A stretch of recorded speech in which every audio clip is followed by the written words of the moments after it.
Yeah. Kevin, let's do it. Yeah. Okay. I love it. Okay. This is, again, it's always like the Muppet Show, right? It's time to put on makeup. It's time to dress up right. What's going on in the background doesn't matter because we have a great show for you tonight, right? Okay. We're here. We're ready to go. It's November. So let's talk baseball. Why not? Why not? Why not? It's the hot stove. Kevin's former team, the Angels, loading up. Too little, too late, Artie. Too little, too late. Yes. He's not angry at all. Not a bit. Not a bit. But okay, so we are here. We are ready to go. So let's get to it. Welcome back to the Baseball Brew Crew Podcast. We are keeping baseball history alive, one craft beer at a time. Wherever you are watching or listening to us, please give us a like and a follow. And if you love beer with your baseball, please tell a friend. Here is the lineup card for today. He is hitting first. He is the newest acquisition, the first international signing of the Baseball Brew Crew. It is the big hurt, Allan Jepsen. How are you doing tonight, sir? A little tired, but, I'm looking forward to another good Monday here. Love it. Love it. Next, batting second is the field correspondent and senior research analyst at the Baseball Brew Crew. You always look at me cross when I say that. It is Kevin Lyon. How are you doing tonight? I was doing great until you have to put the emphasis on senior. I mean, what's that mean, that I'm old? I mean, come on. You could be a senior in high school, senior in college. That doesn't necessarily mean you're 475 years old like I am. But, just sometimes it just gets me, gets me a little amped up. So I'm glad I'm getting hot tonight. Between this and Artie Moreno decided to spend money after I decided to give up on the team after 40 years. Wah! You have my wham. I do. I think I do have right here. Thank you.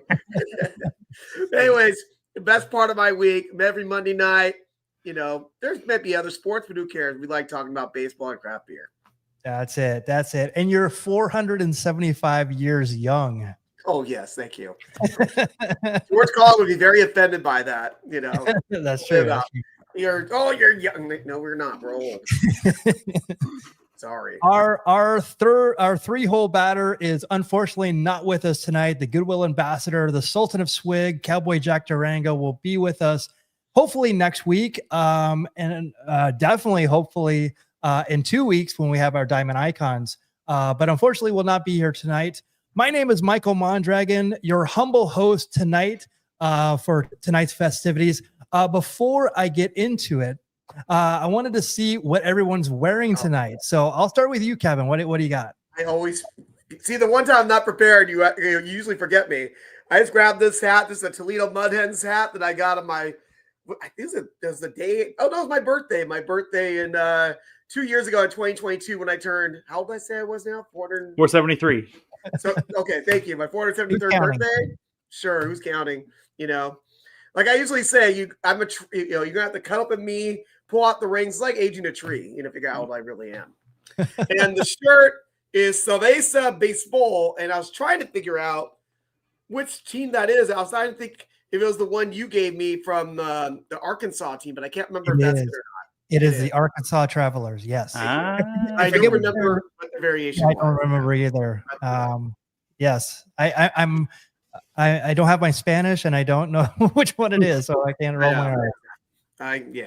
All Maybe right. I can look that up for you while you go over to the next gentleman. I go to Allan. Yes. Ooh.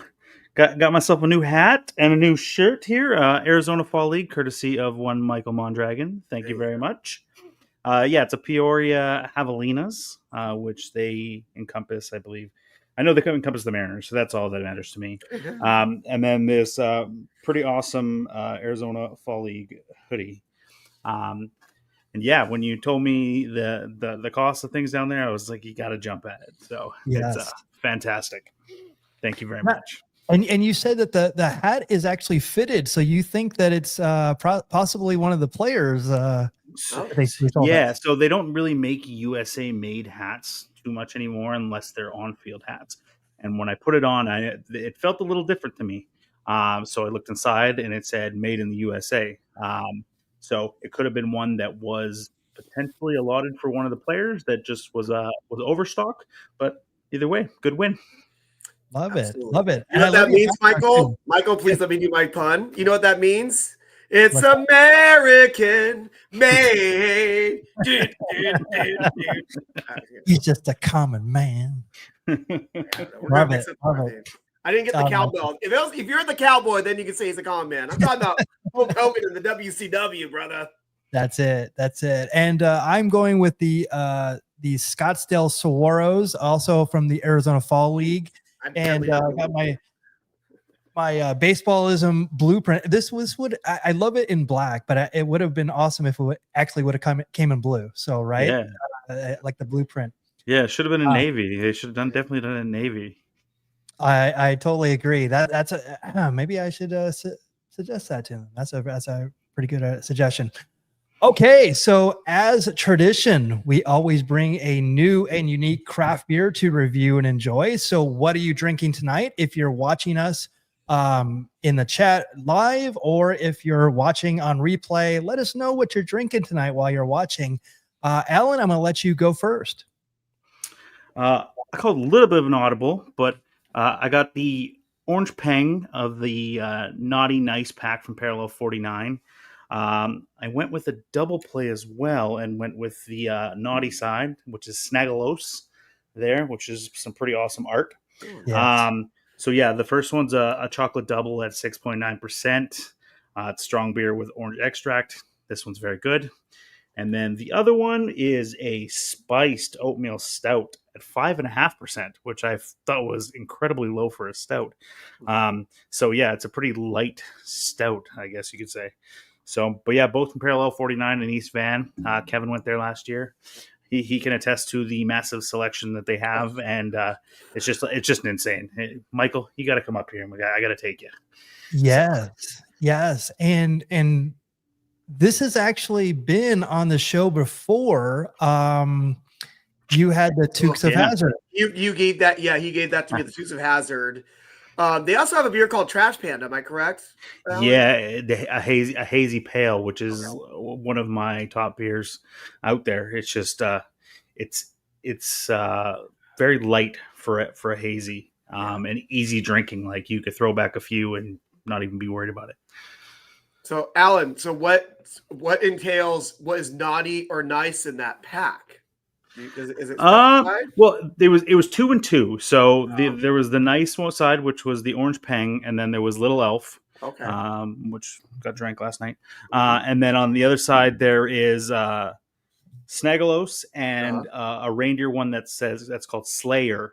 Oh, okay. So yeah, and that one's forget which one that sounds like is, a naughty one.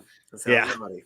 Exactly. So overall, it's a pretty decent little pack, but they also do advent calendars. They do 24 different beers, which is 24 different beers than what's generally on their menu too. Oh, wow.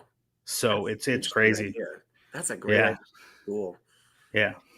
Yeah, and they actually have another connection for all of us through pro wrestling. So I was going through their Instagram and I saw this on there. I'm just like, they also have a pro wrestling connection as well. Yeah, they were doing wrestling shows. Oh my gosh! And there's some like guys from Mexico there with Microbound and Bestia 666.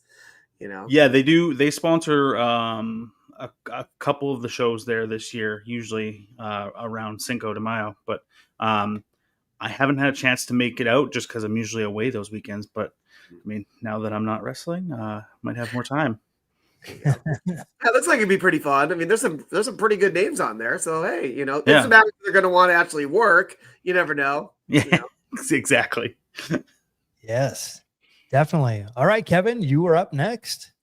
And I made an oddball as well because originally the other day I went to one of Allan's favorite places, Boomtown Brewery, when I was in Los Angeles, and I bought a beer that I've had on the show before. I'll have it next week for our light show, and I was going, all right, you know what? Let's revisit this one. Then all of a sudden, yesterday on Sunday, I went to Ism Brewing in Long Beach go to Long Beach, get my hair done, get my hair cut, get myself looking good. But about a half mile down the street is Ism, which has become one of my favorite breweries. And they make some great IPAs. And in this case, I was like, they have a collab out. What is it? I couldn't remember what it was. And the server said, are you looking for Fooism? I'm like, yes, that's what it is. So Fooism, it's Ism Brewing out of Long Beach, along with North Park Brewing out of San Diego. And the reason why I knew it was North Park is because they do a series of beers with Foo at the start of it. So as you see, here's our little hop showing off his martial arts right there. And one of their signature beers is called Hop Foo. So there you go. So I'll read the description here. We are beyond stoked to have had the opportunity to team up with our buddies from North Park to create a killer West Coast hop cocktail. Fooism. I feel like I gotta everybody would hop Foo isn't fighting. You know what I mean? You might pull something there, fella. Very well could have. Exactly. I mean, it's more than just a beer. It is a way of life, a code for hoppy brewing technique inspired by the sensei, Kelsey himself. I would assume that Kelsey is from North Park because he would be the sensei making all these Foo beers. But don't quote me on that. Only the punchiest notes of finger limes, lychee gummies, and a peripheral densely dankness will jump straight from the glass into your nostrils. And let me tell you, I had one on draft and I realized, well, this has got to be on the show tomorrow. Michael, this is definitely a beer you and I would enjoy. Definitely going to be up there for beer of the year for me. Love it. And you've been here. I think you had an Ism beer maybe. I did at some point in the last year. Yeah. They're about to have their 1 year anniversary in 2 weeks. And they used to be the side of the original Beechwood Brewing that you and I had been to in the past. That's right. Okay, then that's why I recognize it. Oh, that's amazing. So, they've won some medals. They've had a very successful first year. So just, hopefully onward and upward for them. Long Beach is there's too many good breweries there. It's it's getting crazy. It's getting so good. Yeah, there's only a handful, but I've seen some coming up the last year or two, and I'm like, all right, they're still going. So that's good for them. You just always worry about, as we see it happen, the bubble has definitely burst, though, for the craft beer industry. Yes, that's for sure. Quite a few places shutting down, unfortunately. Yeah, that's very unfortunate. Okay, so because I'm in transition, I'm in a new studio. You can probably hear the echo in the room right now. But since I'm in transition, I'm actually going to go with an old favorite and one of Kevin's.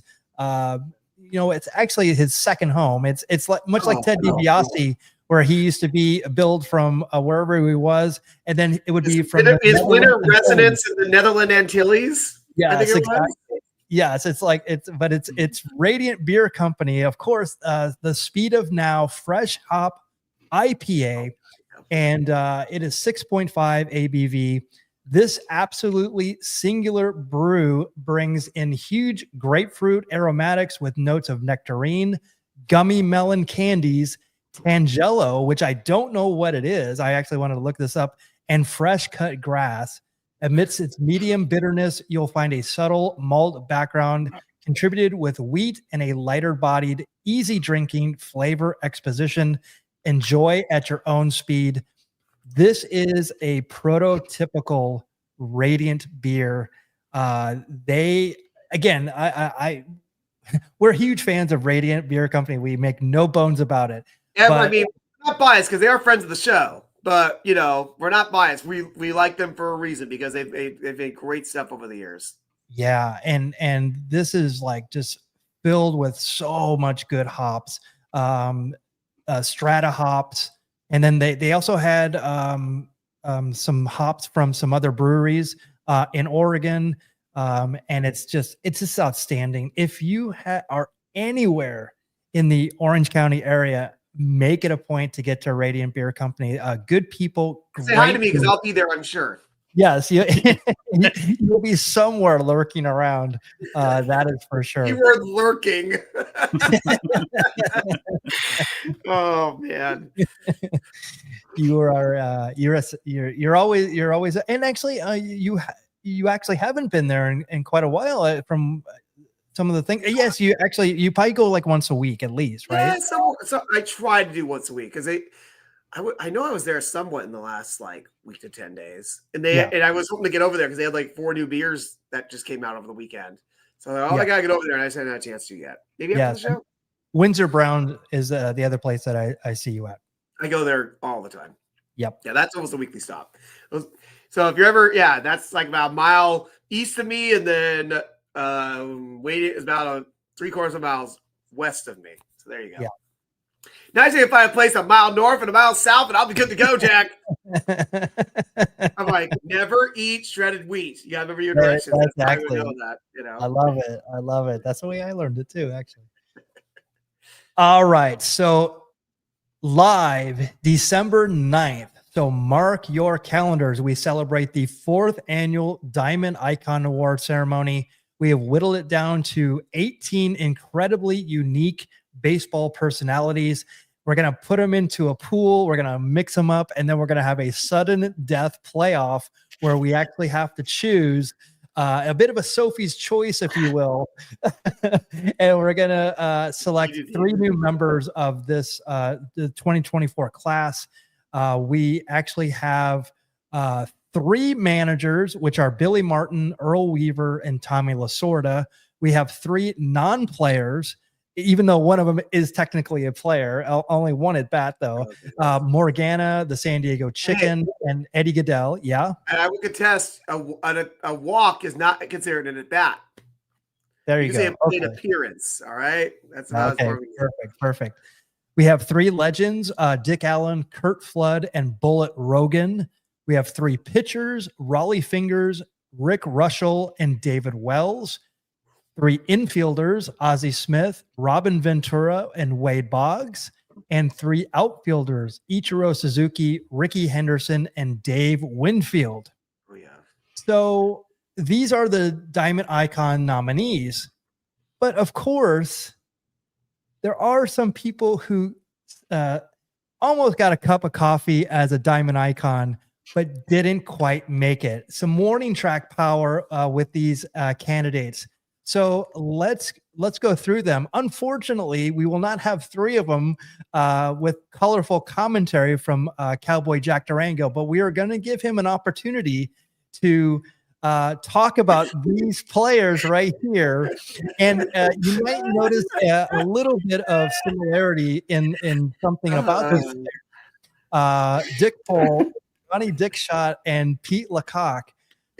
We will not have their biographies by Cowboy Jack Durango, but we are going to put him on the spot and actually have him do it at some point, possibly next week, possibly after the Diamond Icons, but he is definitely he is on the hook to do this. We are not going to let him get out. It's even better because I picked those for him to pull the curtain back. I'm like, you know what? Here, have some fun with this. Yes. He was like, yep, I'll do it. I got it. Yeah, they would have been good.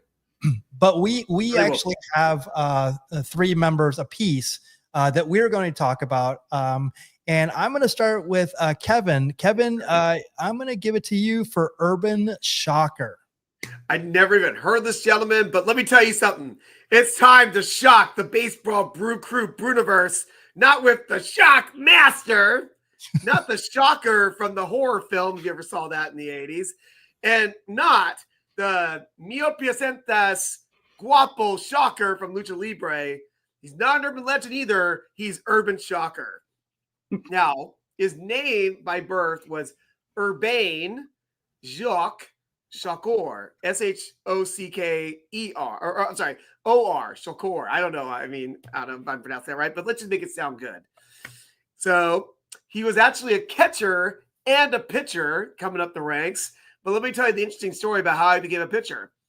One day while catching, he stopped the baseball with the tip of the 3rd finger on his pitching hand, which would be the right hand. So the 3rd finger, would that be the middle finger, 3rd finger? And what happened was, so he stopped the baseball and it broke that finger. When the broken finger healed, it had a hook at the last joint. That broken finger may not be pretty to look at, said Shocker, but it's been very useful to me. So it hooks over a baseball just right so I can get a break on my slow ball, and that's one of the best balls I throw. So it's kind of interesting. So it's like a little hook there, I guess. If the finger was perfectly straight, I couldn't do this. As it is, I can get a slow ball to drop just like a spinner. which I'll get to in a minute. Perhaps if I broke one of my other fingers, I could get the ball to roll over sideways or maybe jump in the air, but I'm too easygoing to make the experiment. So this guy's already a quotable machine, you know what I mean? So the excuse, I'm sorry, the excuse pun, please excuse this pun. The urban legend is his name got changed to Urban Shocker because different members of the media kept getting confused on what his name actually was. So somehow it ended up just going to Urban Shocker, and I guess probably just left well enough alone, probably because he's too easygoing, apparently. Now, Shocker was a very good pitcher during the 1910s and early 1920s, but let me tell you what happened in 1920. There was a new rule passed banning pitchers from using a foreign substance on the baseball or scuffing it. So the 1920 season was to be a year transition so that the spitball pitchers could wean themselves from throwing it. And he was one of them. However, the players who relied on the spitball as their, quote, money pitch lobbied to be able to continue to use the pitch. 17 of them, including Shocker, were allowed to throw it until their careers ended. They got grandfathered in. How about that? Wow. Yeah. He had several 20-win seasons, and here's an interesting one. In 1923, he had 20 wins, but he could have had more. Get ready to hear why this happened. The veteran pitcher took a stand against the club rule prohibiting wives from accompanying the team on road trips. Oh. Shocker refused to join the Browns, St. Louis Browns, now the Baltimore Orioles, on a trip to Philadelphia about his wife, Irene. When Shocker was threatened with fines and suspension, he held his ground and he was suspended for the remainder of the 1923 season. How about that? And he pitched his last game on September 7th. So he already had 20 wins then. So he could have got like at least 2 or 3 more wins. Shocker brought his case to, I'm going to try to throw up when I say his name, Commissioner Kennesaw Mountain Landis, making a plea that, yeah, I know. Ugh. He made a plea that he could be declared a free agent. However, a settlement was finally reached and Shocker returned to the Browns. And the other thing was he wasn't very popular as a player with his teammates and manager because he was a loner. So he already had like the Browns organization just not wanting him, even though he's a very talented pitcher. And he had several, I want to say 5 or 6 20-win seasons. And then somehow he was actually, the Yankees were actually able to get him in a trade. And so he was actually on one of the greatest teams of all time and one of my favorite teams because they're simply known as Murderers Row. So, of course, I would love a team called Murderers Row. He's actually a pitcher on that 1927 team that's so heralded. And, but at the same time, what was happening to him too is he was having problems. He actually had heart disease already at his age. He was pretty young to have heart disease. It got to the point where in February 1928, he said he's going to retire. He said, I'm retiring. He had interest in radio and aviation and planned to pursue a career in those fields. So the manager, Miller Huggins, tried to get him back in the Yankee fold, but he wasn't able to do it. And he finally said, this is quoting Miller Huggins, the manager, I'm not going to waste any more time or telegraph tolls on Shocker. He says he has quit, so I'll take him at his word. In cases like this, we put him on our voluntarily retired list. Normally, I could have used a pitcher like Shocker this year. What's the sense of denying that obvious fact? But he is not indispensable, and his place on the roster will be taken by one of my young pitchers who otherwise would have been formed out. So Higgins thought that Shocker was just bluffing him. And it turned out, that he was, because Irvin did change his mind and come to terms with the Yankees on a $15,000 deal just before the start of the regular season. But then it gets more interesting. So just as soon as this is quoting, I think I'm quoting Bill Huggins here. Just as soon as he shows me that he is fit and ready to take his turn, he'll get his contract, but not before that. It wouldn't be fair to the other players who went to training camp and worked hard. Were I to greet Shocker on the return protocol and put him right on the payroll?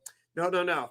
He should have had his training when the training season was on. Quote unquote Miller Huggins being a hard ass. There you go. Much like many other Yankee managers in the future.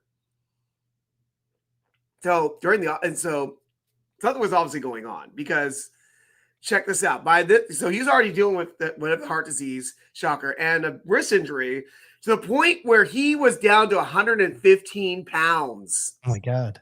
Yeah, I know. I weighed that in my wrestling days, I think, but besides it.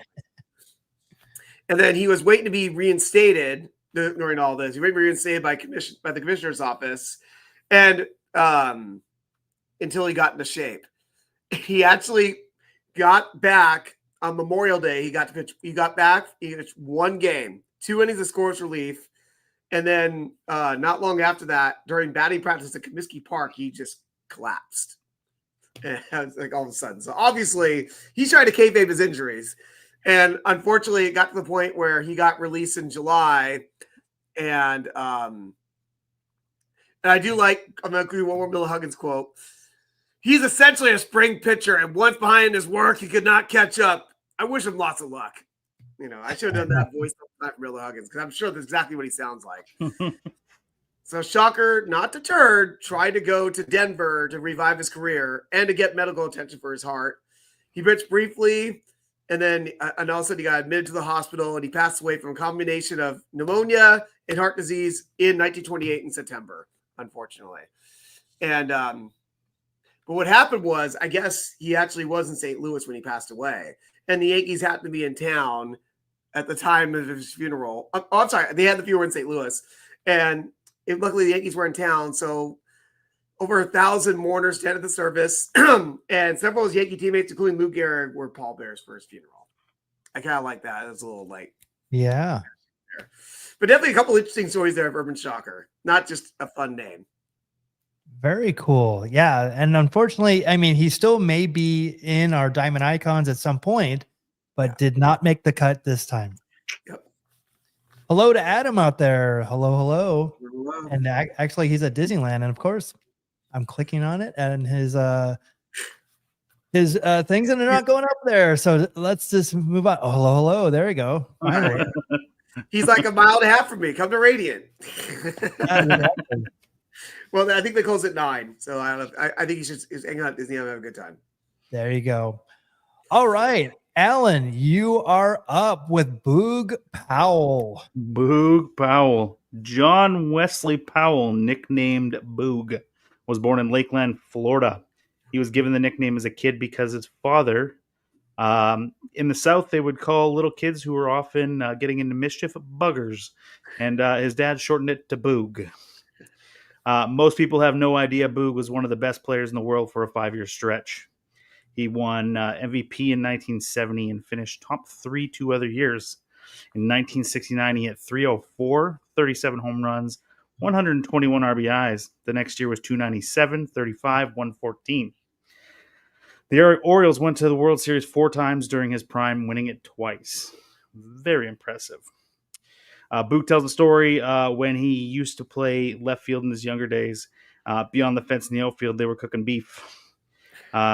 He'd head over to the fence and reach his glove up over there, the fence, and they would slip a slab of beef in there. He would say that it would help oil his glove up, and he would struggle to not eat his glove. Post-career in 1992, they opened up Boog's Barbecue at Camden Yards. It's still going there today. The first week it opened, apparently the lineups were so long they sold 500 pounds. I think they said 500 pounds. Then the next day they put it at 800, and they just kept trying. They kept selling out, and it was lines miles long. He said one of his favorite things was to be out there just greeting fans, and he wanted to be the official spokesperson there. So I'm not sure if he's out. I'm not sure when he stopped doing that, but he was always out there just greeting fans, taking photos, signing autographs, and just being an ambassador for the Orioles in general. So that's Boog Powell. Nice. Yeah. The first time I went to Camden Yards was in 1996. I saw the White Sox, and if you saw this, I should actually go back and see it. There's a ton of Hall of Famers in this game. It's the White Sox and Orioles from Camden Yards. It was during Cal Ripken's streak. And so the one thing I totally remember from this is one of my vivid memories. I'm like, oh my God, that's Boog Powell. And it was at this right here. And I think 2019, I went back and I was going to go to it. I'm like, you know what? There was such a line there. I couldn't get to it. So I'm definitely going to make, and the Orioles haven't been doing great, during this time. And I'm like, I'm going to go and get some Boog Powell. I couldn't do it again. There was so many people there. I go, I'm never going to see the game. I'm never going to walk around. You have to go when the gates open and go straight there. That might be pretty much. Yeah. Totally. And so it's still on my bucket list. I still have not done it. And it's been one of my things. But yeah, I got to see him greeting people at his restaurant. But like, just look at just that photo right there. It's just a monster of a man. Like that's not a small sandwich in his hands. Like that's a big like chip beef sandwich, and he's just like, it's just nothing in his hands. It's just like he's just huge. And it's the epitome of happiness right there. Right? Isn't it? Yeah. All right. Thank you so much for that. Okay. So I'm so excited about this that so we had 80 people who did not make the ballot. Actually, Bob Uecker actually made the ballot. He's actually a Diamond Icon. I was like, I had to go, I'm like, isn't he in? we put him in. This one is him as a player. Okay. There we go. Sure. Okay. So he could be a double Hall of Famer like Ric Flair, or double Diamond Icon. Sorry. Yeah. It's like WWE. You could be a tag team or a singles wrestler. Exactly. Yeah, exactly. Whatever. So, okay. So I'm glad that no one picked this guy. And I'm so happy that I get to do this. So my selection is Mark Lemongello. Okay. I've never even heard of this guy. Please fill us in. So we need to go a little bit further in this because I can't believe that we haven't talked about this sooner. And it's only because of our deep research that I found this out. Now, obviously, when I was not obviously, but when I was collecting baseball cards, so this is a 79 set. So I had like 78, 79, in that area. So these cards mean the world to me because it's where I fell in love with baseball. But there was a guy named Mark Lemongello, and I'm like the Astros. It just looked, everything about it was great. And then, so there's a guy named Mark Lemongello. I mean, like how much more perfect can these baseball names get, right? Yes. Okay, so I want you to look at on the back here. It says cousin of Mike Lemongello, professional bowler, and Peter Lemongello, professional singer. And then it says he was traded for these players. I think one of them, like he was traded for like Allan Ashby, if you remember him, to the and then I can't remember some of the other Tigers. It doesn't matter. Okay, so Mark Lemongello, his win-loss record in his career was 22-38. He had an earned run average of 4.06. Doesn't matter. Strikeout 209 doesn't matter. He played for the Astros from 76 to 78 and the Blue Jays in 79. Oh, wow. So right after the Blue Jays kind of started, he was there. Their third season, yeah. Okay, so this is insane. Okay, are you ready for this? I'm ready. So this is the article that was written on him, and I'm just gonna read it verbatim. Mark Lemongello, a 26-year-old former major league pitcher, surrendered at Pinellas County, which is in Florida, sheriff's office today, and he was booked on charges of kidnapping and armed robbery. He was released on $10,000 bond. Lemongello and Manuel, I guess it's Cioni, and then so Manuel Cioni was actually also a major league pitcher as well. And let me see if I can. Yes. Let me see if I can find it. This is where we need Jack. That's where I really wish I had Jack for this story. Doesn't matter. Okay. So Cioni, also a 26 and a former major league pitcher, are charged with abducting and robbing Lemongello's two cousins of more than $50,000 a week ago.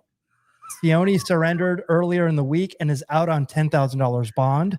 The two are accused of abducting Mike Lemongello, 37, a professional bowler, and Peter Lemongello, 34, a former entertainer, and an expensive subdivision of the brothers they're building in St. Petersburg.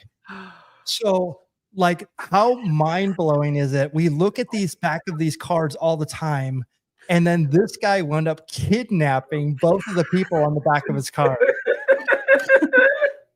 Like, how Sorry, too amazing. soon? Why am I laughing? Too soon? Sorry.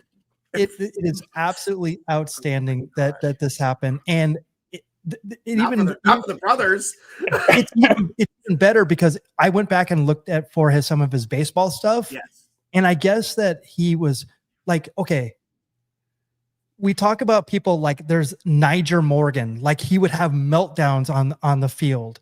Other people, I'm trying to think, I'm at a loss for words. You'll probably think of some other people that just have complete meltdowns.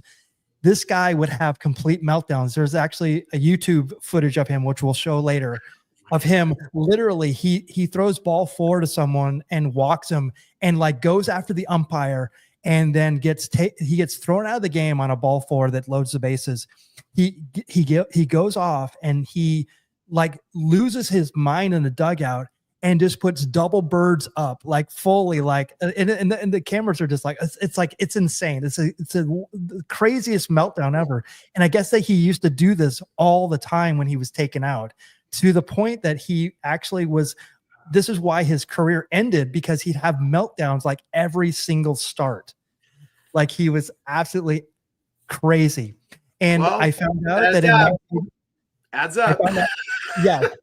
And then I found out that in 1989, he moved to Arizona, where I am now. Thank you. Is he still alive, Michael? Yeah. Your life might be Yes, in he danger is. right now. He's still alive. We might have to just track him down. No. Yes. Yeah. Yes. As long as he doesn't know where you live, Michael. Let's get him on the show. Let's get him on the show. I love it. I'm sure he's not related to Cowboy Jack Durango. I don't know.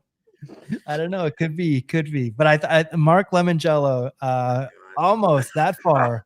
But I don't know. He could be on the list. He might get bumped up after this story. Definitely. Oh, gosh. All right, Kevin, you are up next. I gotta follow that. Oh my gosh. Hold on a second. I gotta get my notes. I wasn't ready for that deep dive. I'm losing all my notes and everything. So I'm talking about a former Major League ball player here named Kevin Youkilis. He first got baseball notoriety. He was doing very well at the University of Cincinnati. Maybe he interned at WKRP. I couldn't even do that joke for you, Michael. I just thought of it right now. And that's why I shouldn't do jokes late in the improv. So anyways, look at this guy. Look at him. He's a heck of a ball player on the field. Good enough to where he got drafted by the Red Sox. But his biggest adversity wasn't his skills on the diamond, but it was his shape, his look. I'm sure Jim Ross would look at this photo and say, yeah, you need to work on your upper body, pal. I'm sure he would say that. And so just to tell you that some of the stuff that would be said to him, his high school coach called him roly-poly. His college coach called him pudgy. Billy Bean, who was the general manager, Billy Bean, who was responsible for Moneyball and all that, Youkilis was interested in him, but he called him a fat kid. How about that? Look at all this shaming here. And even the Red Sox scout who recruited him called him a thicker-bodied guy. I was like, what? But he made it, and he had a heck of a career. He was actually known right here. Are you guys aware of his nickname? Let me make sure. He was able to get on base a lot, so he became Youkilis, the Greek god of walks. I do like that nickname. It's a great nickname. Yeah. Very, very good. And but I gotta give you one more quote. What a writer for the Boston Globe would say, quote, "He does not look like an MVP candidate, more of a refrigerator repairman, a butcher, the man selling hammers behind the counter at the True Value hardware store." But you know what? If you ever saw him, you knew he was a gamer, an intense performer on the playing field. Youkilis was known for his scrappiness, grittiness, dirt-stained uniforms, home plate collisions. He played for 10 years, playing first base and third base for the Red Sox primarily, but he was also on the White Sox, the Yankees, and he finished his career with the Toko Rakuten Golden Eagles. Oh, Before he wow. retired in 2014. He was a 3-time All-Star, won 2 World Series. I believe he won a World Series, Gold Glove, and he's actually in the Red Sox Hall of Fame. And recently, unfortunately, we didn't see him because we saw the Arizona games. He was hitting coach for Team Israel in the 2023 World Baseball Classic. But hey, you know what? Let's talk about the bonus. Michael, why don't we talk about what he did after his career ended? Why don't you show that photo? Well, Him and his brother Scott bought Los Gatos Brewing Company in 2016 in Los Gatos, California, and they renamed it Loma Brewing Company. So this is about a little bit south of the San Jose area, so probably about maybe hour and a half-ish from San Francisco, depending on how traffic is. And it has been a success, and I actually had the chance to visit there briefly earlier this year. Unfortunately, I asked if he was there, and Kevin Euclid wasn't there, unfortunately, that time. But just go through a little bit about them. Kevin's vision to open a brewery came from traveling from city to city, playing ball, and exploring breweries. If you ever saw him play, you understand why he needed a beer after the game to taper the adrenaline. And after retiring, he wanted to find a new career that combined his love of beer and drive to be part of a team. Loma Brewing Company is the end goal of that dream, as he and the Loma team strive to create a place where great beer and food pair of an environment that is truly for everyone. Simply put, Loma is humbly brewed, fan approved. And when I went, I only had a chance to get one beer on draft. I got some stuff to go. I know Michael got it. Some of their signature beers include, how about this? The Ukes Kolsch, and Jiu-Jitsu Hazy IPA, and Jew is Jew, so because he is Jewish. And it does have the Star of David on the can. I gave it to Michael. You got to see that. I definitely had that. And their flagship IPA is called Appeasement. And I believe I had that one as well. So there you go. Definitely someone to include because is a baseball player and who actually owns a craft brewery. yes. Unfortunately, he fell off the ballot, but it's he may always find his way back in there. Yeah, I mean, like strong candidate. Yeah, you definitely got to put him over. Love it. All right, Allan, you are up next with a favorite with all of us. Oh my goodness. Jose Canseco. Jose Canseco Capas Jr. was born in Havana, Cuba. Drafted in the 15th round in 1982 in the 1982 MLB draft, he made his MLB debut in 1985 in September. A baby Big Hurt was only 3 months old then. He stormed onto the baseball scene, winning Rookie of the Year in 1986. In 1988, he became the first player to hit 40 home runs and steal 40 bases. One half arguably the most fearsome duo in baseball history with Mark McGwire, as seen in the picture there, known together as the Bash Brothers. They won a World Series together in 1989. In 1993, while a member of the Texas Rangers, Canseco was part of one of the most memorable plays in baseball history. One of the most famous home runs of all time, even.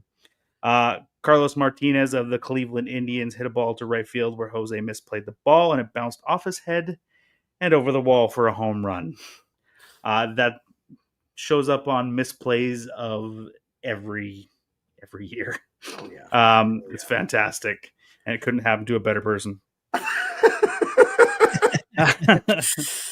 Self-proclaimed as the godfather of steroids, he believed that when he failed the drug test in 2003, it was set up so MLB could discredit him.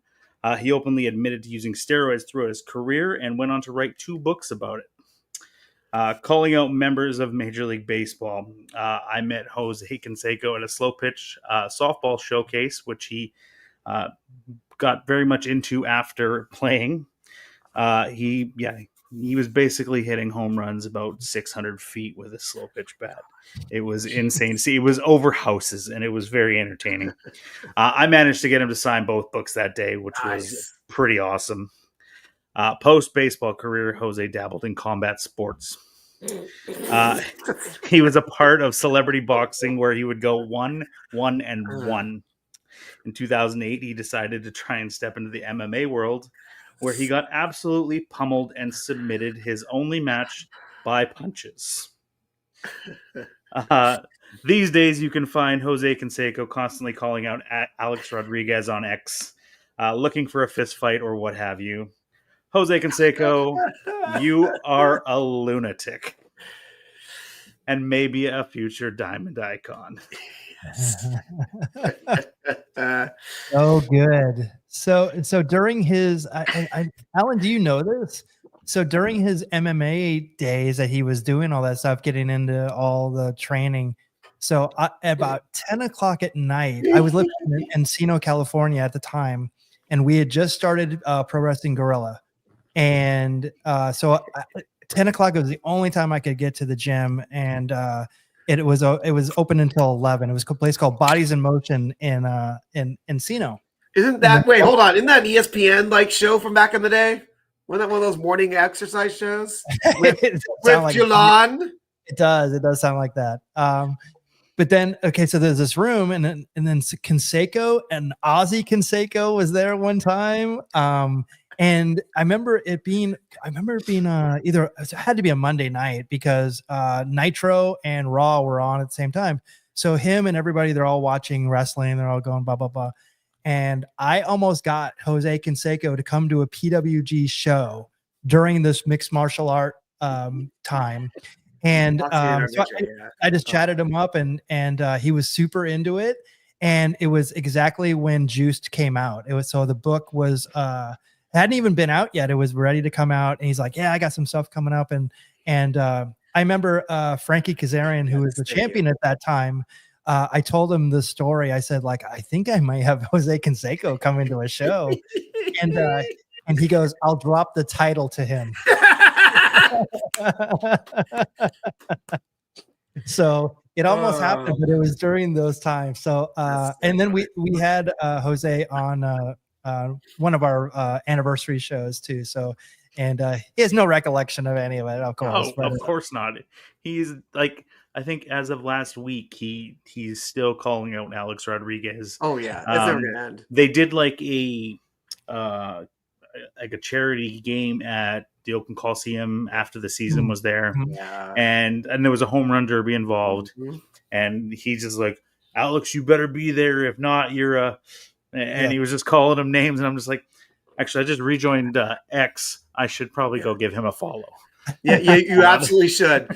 And what a real fun, I don't know if it still exists, but there's a Jose Canseco account. Then there's an account that would literally just be the Canseco tweet, but correcting the spelling and grammar errors. It was just like amazing. One, and I just died laughing because I remember going, "What's he talking about?" Yeah. And I'm bummed because my Jose Canseco regret is he has a Jose Canseco car wash in Las Vegas, but it closed before I got out there. And I was just there in May, and apparently it closed like end of 2023. And I'm like, because he'd always talk about the car wash on his tweets. I'm going, next time I go to Vegas, I got to go to the car wash. He's just a lunatic, just straight up. Yeah, I used to work in Sherman Oaks. It might be a lunatic's thing in baseball to own car wash because Lady Dykstra had a car wash too. Oh, that's right. Exactly. Yes.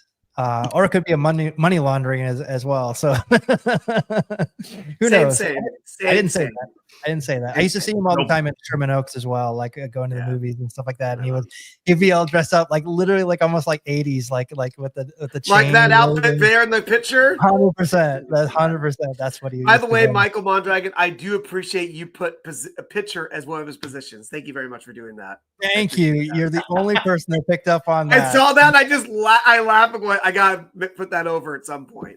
Thank you. Thank you. Was that from the what was it called? The Golden Premier League or something like that? He pitched for the Rangers. And it was in Fenway Park, and he says that pretty much ended his career. Like he threw out his arm pitching. Oh my God. Yeah, and then that's what did it. Yeah, sure. Exactly. That's what he says. Well, I mean, come on, and that arm tension. I'm sorry if you're on the gas, you're gonna tear those muscles. Yeah. The big pump. Of course, you're not gonna go forward. Yeah, he's gonna tear a tricep, tear a bicep. He could be like a Vince McMahon, where he's gonna run and then he's gonna tear both his quads. Exactly. No. All right, from one home run hitter to another. here is my offering for Diamond Icon Warning Track Power. It is Dave Kingman. His nicknames were Kong, King Kong, and the Sky King. I only know him as King Kong. That's the only one I acknowledge. He was a left fielder, first baseman, third baseman, and designated hitter. He was a 3-time MLB All-Star, 442 career home runs, 1,210 runs batted in, and 16 seasons. He was a journeyman. He played for so many teams.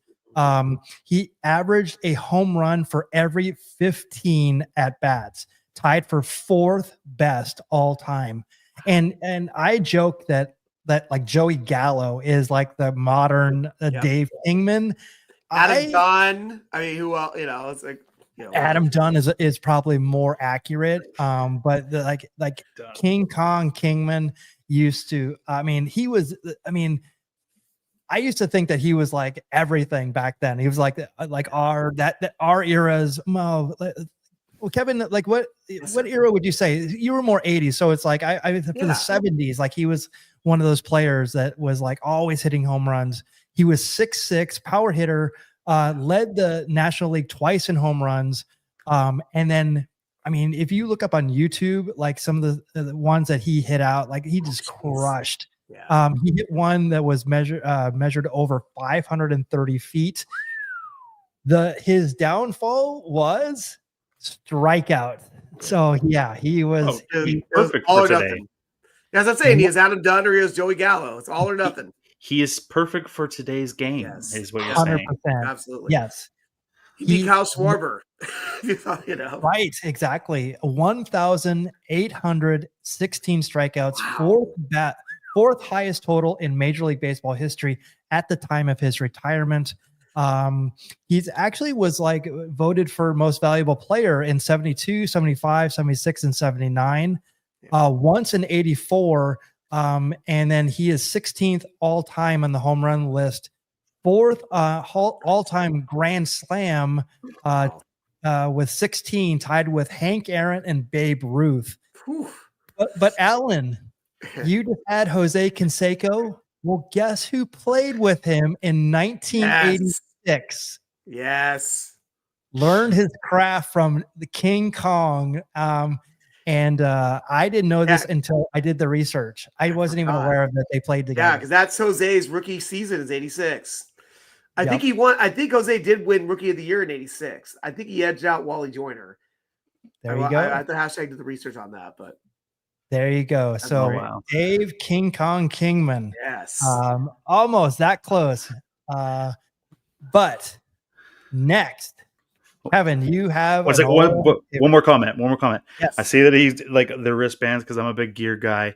They look like they're both wearing Mims. Guess who else got their own Mims? Oh, look at this. Wait, let me get a cue on that. There you go. Yeah. Say no to drugs, kids. Love it. Great minds think alike, right? Exactly. Hey, you know what? In 86, steroids were still legal. Come on. They weren't really, I mean, come on. In 1986, I just got my driver's license and I was waiting for 87 WrestleMania 3. So that's the only thing I can remember from that time period. All right, here we go. Kevin. Yes, sir. Let's go. All right. We're talking about a great outfielder here named Fred Lynn. Let me mention first, he's from the Chicago area, but he actually grew up in my neck of the woods, the LA area, graduating from El Monte High School. Shout out to my friend Michael and all them out there from El Monte.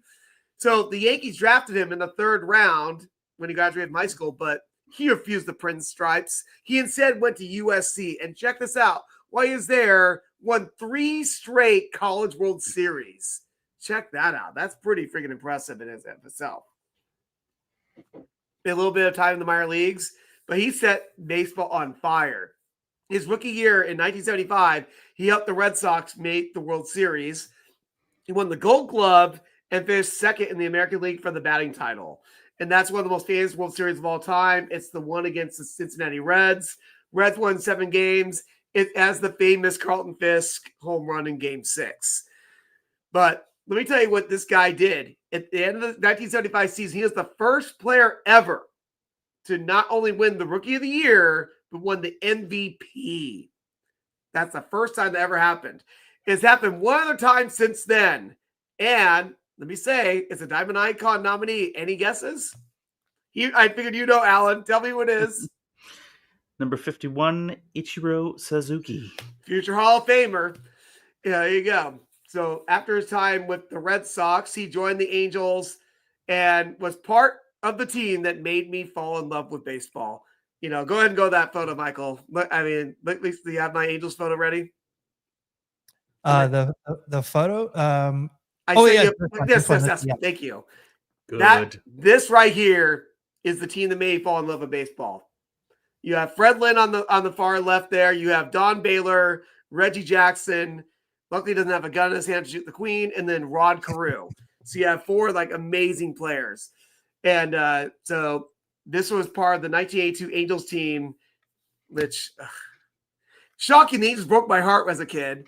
They had a 2-0 lead over the Brewers in '85 in the ALCS. This is back when it was best of 5, and they had a 2-game lead. And they check this out. They lost a series. They lost 3 straight to Milwaukee, but Fred Lynn did well enough that he won the MVP of that series, even though his team lost. And he is the first player ever on a losing team to get that honor. And then the next year, in 1983, in the 50th anniversary of the first All-Star game, he is still the only player ever to hit a grand slam in an All-Star game. And I still remember this day. I think he hit off Atlee Hammaker. How about that, Michael? That's right. Mondragon? Remember that name? At Comiskey Park. Yes, at Comiskey Park. Yes, sir. Because I believe that was the side of the first game, but don't quote me on that. You think I'd remember? I was there, obviously. So, and in addition to that, won four Gold Gloves, an AL batting champ, 8-time All-Star. After he's out of the Angels, he played with the Orioles, the Tigers, and finished his career with the San Diego Padres. And hey, also very important, he's the friend of the show. Michael, why don't you show why he's a friend of the show? You got it. Hello, Kevin and Michael. Freddie Lynn here from the Boston Red Sox. This is a shout out from the Beer Baseball Blogcast. Congratulations on your 52-week straight YouTube show about craft beer and baseball. Does that mean when you're doing the podcast, you're drinking beer? That must make for a great show. That's why you're on 52 straight weeks. I guess Kevin met me as a kid at a show and bumped into my wife with a bat. Really? Like, want something like this? Did she sign up for you? I guess you're still taking a ribbing for that. Speaking of bats, I wanted to show you a bat, Kevin. This is a game bat from 1975. It's 34 inches long and 32 ounces. So this is not what I used before I got to the big leagues. Prior to getting there, I was a dead pull hitter. So I used 35 inches and 33 ounces. So I basically got that big piece of lumber moving and I pulled everything. I didn't care about hitting the ball to left or center. But when I got to Fenway Park, I saw that green monster. So wait a minute, I need to be able to hit the ball over there. And this piece of lumber, I can't wheel this direction. So what I did is I went to this bat. This is 34 inches and 32 ounces. And I basically took an inch off and an ounce off, which adds up to 2 ounces. And that doesn't sound like a lot, but it really is. And it allowed me to take those balls inside and hit them off the green monster, whereas I couldn't do that with a bat before. Little tip for you. So Angela, Kevin, and Michael, the Beer Baseball Blogcast, me, and all your listeners wish you continued success for the future. Yeah, and I enhanced the audio, and all it did was make the water in the back. Yes, yes. So I'll just tell the story really quick. I was at a baseball card show in San Diego. I think it was 1988 or 89. And I had this bat, and I still have the bat. So I somewhere in my apartment. Don't tell me, because it might be worth some money. I shouldn't probably say that. So anyways, I took it out, and it's signed by like Hank Aaron, Ted Williams, like some of the Pete Rose, some of the greatest players of all time.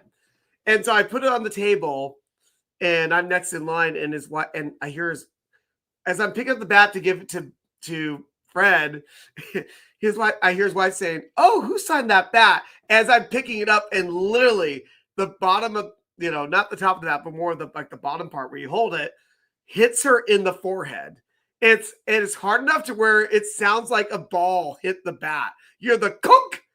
And I'm like, oh my God, I'm so sorry. And Fred's like, that's all right. You just hit my wife in the face with a baseball bat. And then she signed it. That's like it's one of my favorite stories ever, like in a card show. I mean, nothing's gonna top that, That's fantastic. So good. So good. Yeah. So Fred, I mean, like, look at this team. I mean, like, what's not to love right here? So good. So good. Uniforms are fantastic. It made me an Angels fan for 42 years. Yeah. Yep. And then you have Anna running on the field, kissing Freddie Lynn, and I'm like, good times. Because Freddie got a kiss from Morgana, so we had Yes, he did. Yeah, so we have a crossover with the we have two icons potential. Well, Fred hopefully can make the ballot someday. The crossover potential future icon. We'll see how it goes. Love it. Well done. Thank you. All right, a Canadian favorite from Allan. Let's do it. I had to. Yes. Oh gosh. Joseph Daniel Votto is a Canadian-American former professional baseball player as he retired this season in 2024. Born in Toronto, Ontario, Canada. Votto is known for being an over-the-top entertaining player, always getting into it with fans. Once he got a little too into it, where he mocked the fan that got in his way by holding his jersey. He eventually signed the ball for the guy and said, sorry for being kind of an a-hole.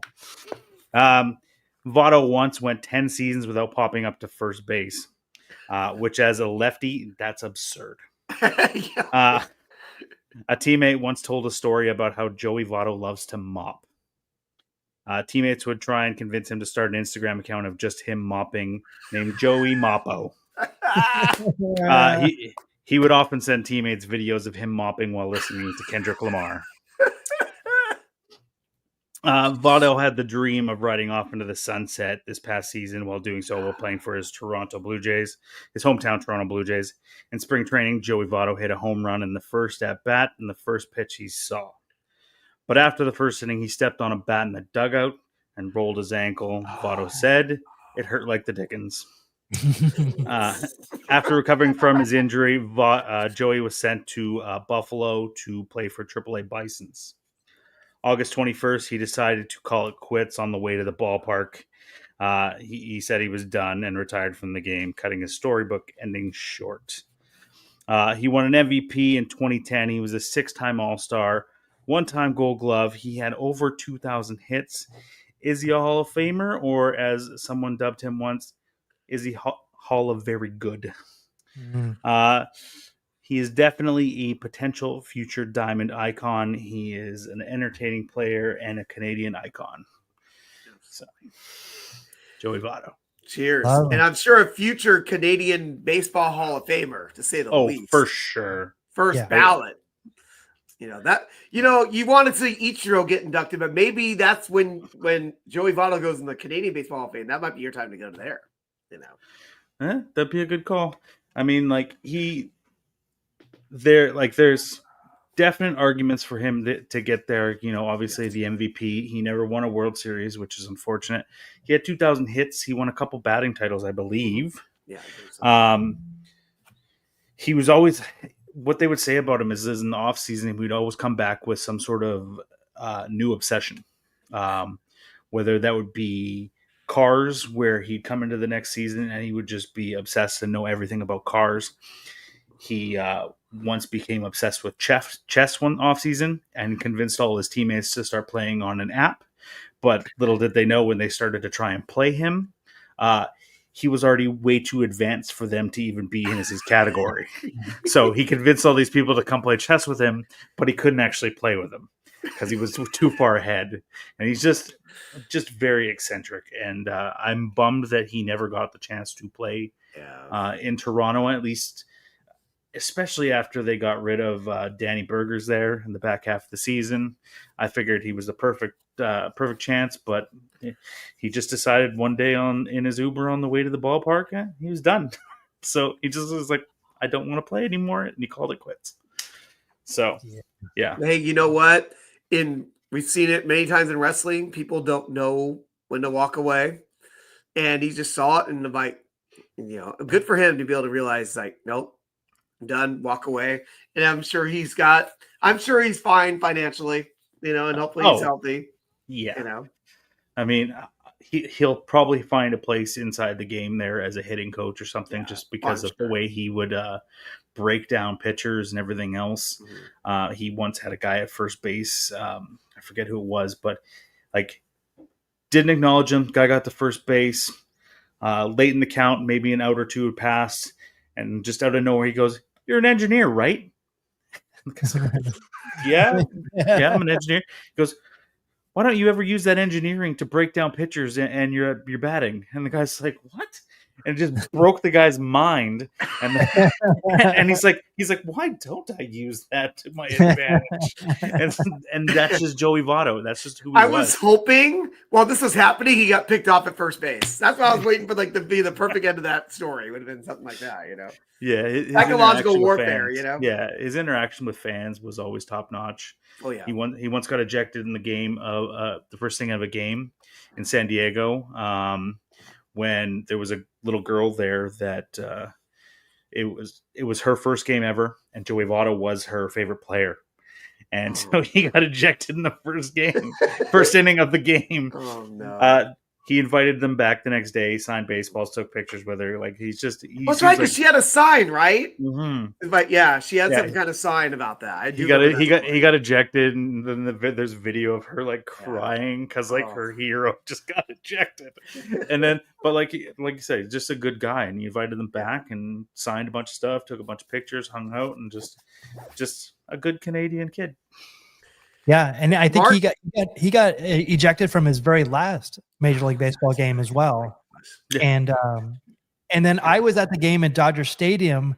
There's a famous, not infamous, I should say, but there's a paper airplane that made its way down to where he was, and he very theatrically he just picked up his foot like Godzilla and stomped on it, and then turned it, and then put it in his back pocket. And I was there for that. And it was like, heat. That's heat, brother. Totally. I loved it so much. He became one of my favorite players after I saw that. And then I saw him talk more, and he was so fun. And it's kind of a shame because those Reds teams weren't like high profile, so he didn't get a lot of like people didn't really know his name. But if you knew baseball, you knew Joey Votto. He was super fun. I wish he played for Team Canada in the WCBs, but it just seemed like those years that the WBC fell on, he was always kind of coming off an injury or still had one going on. But I think he played in one of them. Might have been the first one. Which was like 06, I think, right? I think you're right. I think he played in the first one, but like you think about like big Canadian first baseman, we had Votto, we had Freeman, we had some good guys in the that's your team now, okay? I know, I'm kidding. I kid. But yeah, like they had some good options there. Canada just never put them on the field. Yes. Hey, now he can end up being a coach. He could be a coach, much like Kevin Youkilis, another guy with warning track power, was a coach for Team Israel. Maybe he can be a coach for Team Canada in the future. Yeah, he'd be good at it for sure. Yeah, he would be. Absolutely. So last is my selection, and I will put this caveat out. I did not like this player. I did not like this manager for possibly my whole life. It is only now that I super appreciate this man, and it is Dusty Baker. Dusty, okay. Yeah, he played 19 seasons for the Atlanta Braves, the Dodgers, the Giants, and the Athletics. He was a two-time All-Star, won the Silver Slugger Award, and also a Gold Glove. Became the first NLCS MVP which he received during the 1977 Championship Series. He also helped invent the high five. That actually is true. He's part of that. And the reason why that I disliked him is because I grew up against teams that he was playing for, the Dodgers. And then he later was the manager of like the Giants and the Cincinnati Reds. And he was the Cubs. And he Astros. I mean, like, and it's funny because at age 73, he became the oldest manager to win a championship. And so where I fell in love with his story is his days in Atlanta. He actually was taken under the wing of Hank Aaron. And he during this time, and then when we talk about we have a rest in power, and it was a similar situation with that man. But Dusty Baker grew up in a time where racially it was one of the toughest times to be outspoken, to be a high profile player and actually have any opinion for anything. It was there was a lot of hatred and there was a lot of scorn, and he did not respond well to it as anybody who could, right? But it was Hank Aaron who actually really prevented Dusty Baker from going off track and really kind of told him the ways to get through these inequalities. And he became a great player. Another player that was on that team was Darrell Evans. Publicity, but his story is actually very, very inspirational. And now when he's on anything, I always try to listen to it because he's actually tells the perspective of a game, like a game within the game. And it's really, really interesting. And I found him to be one of the most fascinating humans in baseball. And I really kind of look back now and I wish I would have followed him a little bit closer because of that. And his son now is in the major leagues. He played in the major leagues last year. Darren Baker. He's famously known for that 2002 series where JT Snow snatched him his life. Essentially, totally.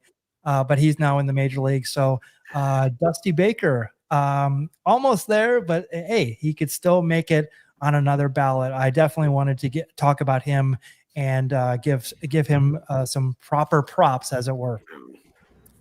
So those are the Warning Track Power nominees. Here's the total field. We have Billy Martin, Bullet Rogan, Kurt Flood, Dave Winfield, David Wells, Dick Allan, Earl Weaver, Eddie Goodell, Ichiro Suzuki, Morgana, Ozzie Smith, Rick Russell, Ricky Henderson, Robin Ventura, Raleigh Fingers, the San Diego Chicken, Tommy Lasorda, and Wade Boggs. Again, that is December 9th. Mark your calendars. It's going to be a fun time. We're going to have everybody here, plus Cowboy Jack Durango, plus one more. Who will it be? I don't know. Well, let's get into rest in power. We want to say rest in power to Rico Carty, another member of that Braves, that 70s Brave team. He won the 1970 National League batting title when he hit a major league best 366 for the Atlanta Braves. Unbelievable. Like, people don't even realize this. We'll talk about that in just a second. But he made his big league debut with the Braves in September of 1963. He batted .330 with 22 homers, 88 RBIs in his first full season in 1964. Who was the Rookie of the Year that year in the National League? He's actually hashtag did the research. He's actually one of our candidates, not an official nominee, not one track, an official nominee. Yep. And I believe, Dick Allan. Yep. That's right. He won it for the Phillies that year. Yeah. And what's crazy too is I saw he almost won the batting title, and the only guy in front of him is some guy, Roberto Clemente. Is that right? Yeah. Won the bank down that year. That tells you something. Like this guy was immediately quite the player. So let me expand this picture. So I actually looked up this picture. I'm like, I was wondering who was standing next to him. Look at this picture. It's actually Hank Aaron, Lou Burdett, who was actually a coach at that time, a former, I remember the Burdett. like a 200 game winner, I believe. Is that Big Lou Burdett, like Big Enos Burdett? Any relation, Michael? I believe so. Sure. So, and this is, I think, an exhibition game in like Milwaukee, but it's like, I mean, he was playing with some. Yeah, because they weren't. Oh yeah, this is here. They're barely in Atlanta because they were in Milwaukee when he first started playing. Yeah. That's right. That's right. And okay, so you were just talking about this. Let's look at this. There's actually a really great X profile called Not Gaetti. And so I've heard of him. Yes. Not enough people. Give that a follow. Give that a follow, Allan. It's already did. Good job. But look at that Rod Carew, and then Rico Cardi. I mean, so close. I mean, it's really insane. He actually won the 70 batting title. He caught 129 innings. I didn't know that. That's incredible. In 66, he actually had a resurgence at age 38 for Cleveland. He was a lifetime 299 hitter. During the year of Cardi's career, 1963 to 79, Hall of Famer Rod Carew was the only other player to hit at least 360 with fewer than 50 strikeouts. Ooh. So Rico Cardi, rest in power, definitely needs to be talked about more. And hey, let me give a fun little bonus here. So when the Braves relocated from Milwaukee to Atlanta, God, that seems kind of weird saying a team called the Braves relocated. I'm like, ooh, that's kind of icky. That's kind of like sound like the Indian reservation, the Native American reservation is relocating. Like, oh, but regardless, when they moved to Atlanta, he was popular enough to where the left field stands became known as Cardi's Corner. As I love that little tidbit I just found. I gotta say, everything I've been most of my main source tonight is SABR. Cheers to SABR, the Society for American Baseball Research. Like, you can almost look up any old player and there'll be a bio on them through SABR. So cheers to them. Absolutely. Absolutely. Here we are on all the socials. We're on X, Facebook, Instagram, YouTube, Twitch, and TikTok. Guys, any last words before we sign off for this week? I love this episode. So do you guys want to plug anything? Yeah. I won't be here for the light episode next week. Next week, I head off to Germany, where I'll be drinking a bunch of German beers at Christmas markets. So follow me on Instagram, the Big Herd Allan Jepsen. You can see what I'm drinking over there. Oh, yes. Love it. Kevin. Hey, just want to wish everyone in America. Allan already has Thanksgiving, so it's our turn here in America to have our Thanksgiving this week. Just hope everyone enjoys their nice, hopefully short work week. And join us next Monday. Absolutely. For Kevin Lyon, for the Big Hurt Allan Jepsen, I'm Michael Mondragon, and we will see you next week with a light podcast edition of the Baseball Brew Crew podcast. Thanks for joining us, everyone. Good night.